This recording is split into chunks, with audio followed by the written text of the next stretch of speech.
मध्य प्रदेश का हृदय स्थल छिंदवाड़ा जो कोरोना से अछूता नहीं है, यहां संक्रमण का ग्राफ लगातार बढ़ता ही जा रहा है। जिले में अभी तक 11 मौतें हो चली हैं, तो वहीं शासन प्रशासन ने कोरोना वायरस से निपटने के लिए जो सुविधाएं और संसाधन जुटाए हैं, वह जमीनी स्तर पर कुछ और ही देखने को मिल रहे हैं। यहाँ जो भी इंतजाम किए गए हैं, यह काबिले तारीफ तो बिल्कुल भी नहीं है। देखिए रिपोर्ट। जी हां, कोरोना वायरस से आज पूरी दुनिया भयभीत है। केंद्र सरकार और राज्य सरकार इस बीमारी से निपटने के लिए हर संभव संसाधन जुटाने में लगी हुई है, लेकिन धरातल की सच्चाई कुछ और ही बयां हो रही है। यहां सेंटर में कई अनियमितताएं भी देखी जा रही हैं और यहां कार्यों का सही तौर पर निर्वाह भी नहीं हो रहा है। जो संसाधन हैं उसके बिना यहाँ व्यवस्था नहीं हो सकती और जो व्यवस्थाएं हैं उसके लिए संसाधन नहीं है। सैनिटाइजर और सैनिटाइजर मशीन की क्वारंटाइन सेंटर में बेहद आवश्यकता है और छात्रावास प्राचार्य अलमास खान ने जानकारी दी है कि सैनिटाइजर और सैनिटाइजर मशीन निगम द्वारा उपलब्ध कराई जाती है, किंतु निगम ने बताया कि पूरा जिला है और एक सैनिटाइजर मशीन है, इसलिए सैनिटाइजर मशीन आज सुविधाओं के घेरे में खड़ी है। भोजन, पानी और अन्य सुविधाएं उपलब्ध करा देते हैं, लेकिन अगर वायरस को मारने वाला सैनिटाइजर यहाँ पर ना हो तो फिर सवाल तो उठने ही लगते हैं। चाय पहले मिलती है, उसके बाद फिर नाश्ता मिलता है, उसके बाद में 11 बजे फिर वो खाना लेके आते हैं। खाना देने के बाद में उसके बाद फिर 3 बजे अंडा और नाश्ते फिर देती हैं। उसके बाद में शाम में फिर मिलता है। बाकी लोग बोल रहे हैं यहाँ पे सैनिटाइजर की व्यवस्था नहीं है। सर सैनिटाइजर परसों कल ही हुआ है और मैं जब से आया हूँ वैसे तो बीच में और आए थे बोले तो वो उनने भी सैनिटाइजर किए बोले, लेकिन इधर किए थे, इस साइड नहीं किए। सैनिटाइजर हो रहा है, बाकी ये सामने करके चले जाते थे। आपका नाम? शैलेंद्र सिंह। कितने दिन से क्वारंटाइन है आप? 29 तारीख से। 29 तारीख से। कहाँ से हैं आप? पुलिस लाइन से। पुलिस लाइन से। यहाँ की व्यवस्था के बारे में कुछ कहना चाहेंगे आप? नहीं, सभी अच्छी व्यवस्था ठीक है। में अभी मेरे पास यहाँ 68 क्वारंटाइन फैमिलीज़ हैं, मतलब पर्सन हैं। ये वो लोग हैं जो फर्स्ट कांटेक्ट में आते हैं पॉजिटिव केसेस के या सस्पेक्टेड होते हैं, हम इनको लाकर रखते हैं। प्रक्रिया ये होती है कि कोई व्यक्ति अगर कोरोना पॉजिटिव आता है तो उसकी फैमिली को कॉन्टैक्ट ट्रेसिंग के साथ में क्वारंटाइन किया जाता है और उसकी फिर डे 5 में हम उसकी सैम्पलिंग करके जांच करते हैं ताकि उनके परिवार में किसी को ये फैला तो नहीं है, ये देखते हैं। क्वारंटाइन सेंटर में आने के बाद हम इनको मल्टीविटामिन डेली प्रोवाइड करा रहे हैं। किसी कोई सिम्टम, कोई लक्षण, सर्दी खांसी बुखार के कोई लक्षण आते हैं तो ये ऑब्जर्व करते हैं। सुबह शाम दोनों मॉनिटरिंग है, तीनों शिफ्ट में 24 घंटे यहाँ डॉक्टरों की और नर्सिंग स्टाफ की सेवा है।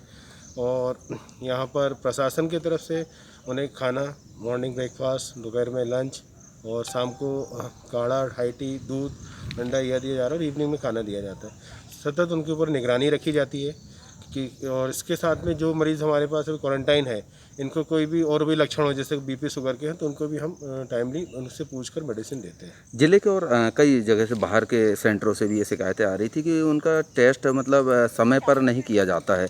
कन्या शिक्षा परिसर में क्या स्थिति है और क्या शेड्यूल है इनके टेस्ट करने का? वर्तमान परिस्थिति में ज़िले के बाहर की बात तो मैं नहीं बता सकता, बट हमारे यहाँ के जो परिसर है अपने ज़िले की स्थिति बहुत अच्छी है। जैसे ही मरीज क्वारंटाइन हम करते हैं तो डे 5, क्योंकि वायरस की जो स्थिति होती है, वायरल लोड सबसे ज़्यादा 5वें दिन होता है। लोग ये नहीं समझते हैं, लोग ये चाहते हैं कि हमारी जल्दी से जांच करा दें। पहले दिन, दूसरे दिन जांच कराने का रिपीट का कोई औचित होता नहीं है। 5वें दिन हम जांच करते हैं और 6वें दिन, 7वें दिन उनकी रिपोर्ट आ जाती है। क्योंकि ये टेस्ट लगने में RT-PCR से हम जाँच करते हैं तो 24 घंटे का समय तो लगता है। फिलहाल हमारा शासकीय कन्या शिक्षा परिसर क्वारंटाइन सेंटर बना हुआ है। वर्तमान में इस क्वारंटाइन सेंटर में 68 लोग हैं जो फर्स्ट कांटेक्ट के हैं।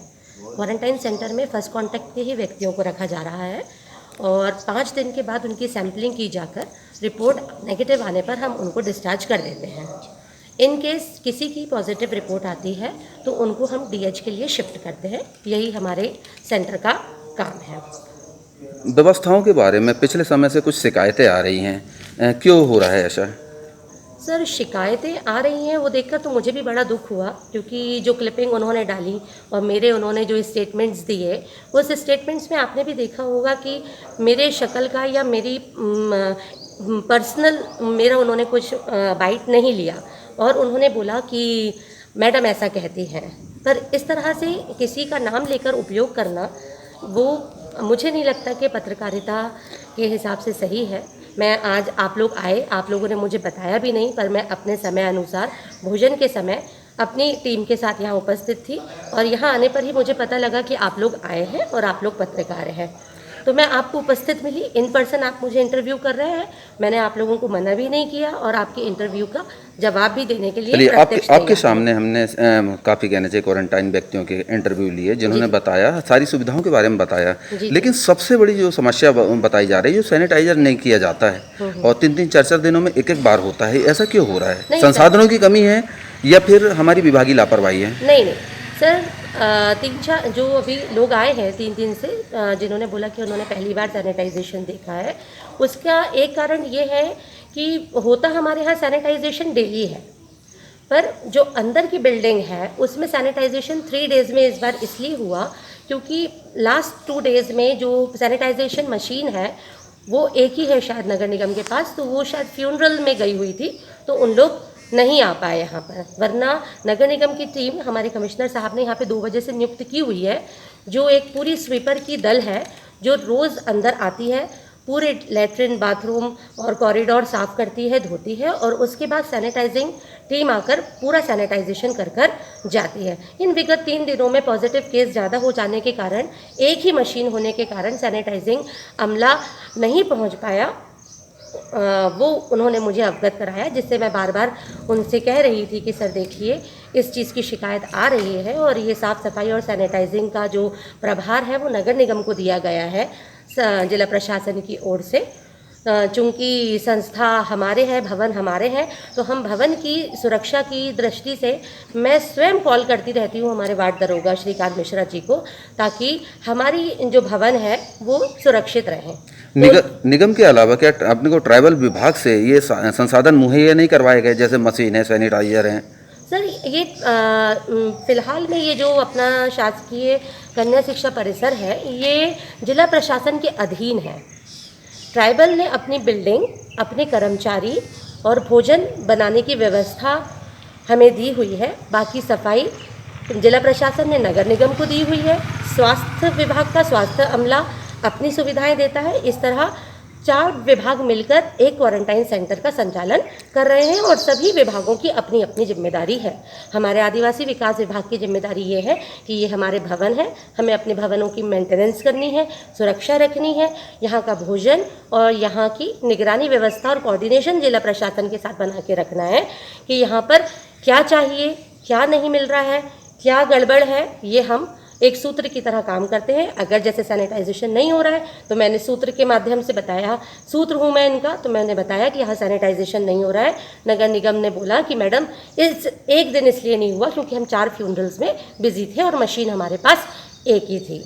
मतलब खान मैडम, आपने जो 3-4 मतलब जो प्रशासन का बताया कि सभी लोग मिलकर ये काम कर रहे हैं, जिसमें सैनिटाइजर और मशीन की जिम्मेदारी नगर निगम की है सर, नगर निगम की है और उसके प्रभारी हैं श्री अनिल मालवीय जी और हमारे वार्ड दरोगा श्रीकांत मिश्रा जी सर।